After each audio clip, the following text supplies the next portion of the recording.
Thousands more U.S. Marines are deploying to the Middle East. Officials say this comes on the same day as President Trump took to Truth Social to say the fight with Iran is militarily won. Our Jeremy Diamond reports.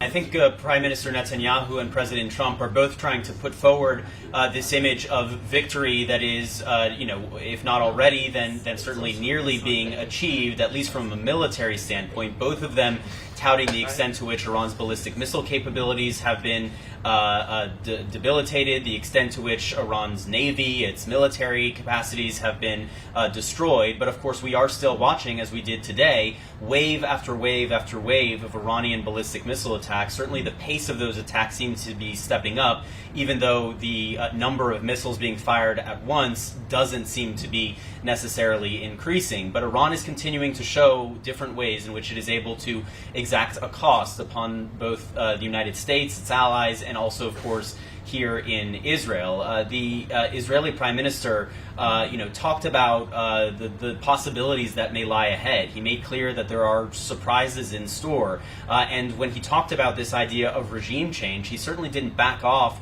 of that being the ultimate goal here, but he did at one point make clear that he doesn't believe that regime change can be successfully achieved only from the air, which led to a question of whether he meant by that, on the one hand, as he has said, the Iranian people need to rise up, and that is the kind of ground component.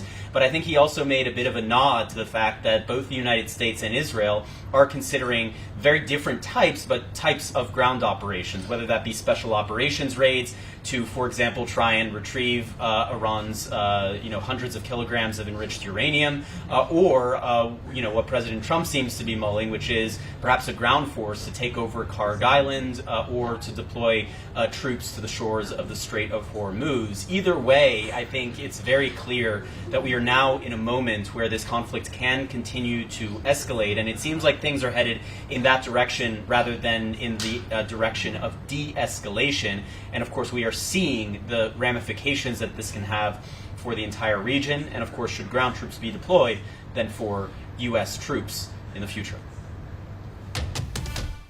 We have an update on a legal fight over the state's school voucher program. State leaders are now allowing Islamic schools to participate. This is following federal lawsuits filed by Muslim parents and Islamic private schools. The lawsuits claimed the state was unfairly excluding Islamic schools while allowing other religious schools to receive public funds. Now, state officials say those schools will be eligible as long as they meet the same requirements as everyone else. The legal challenge is still moving forward, but this shift could open the door for more religious schools to join the program.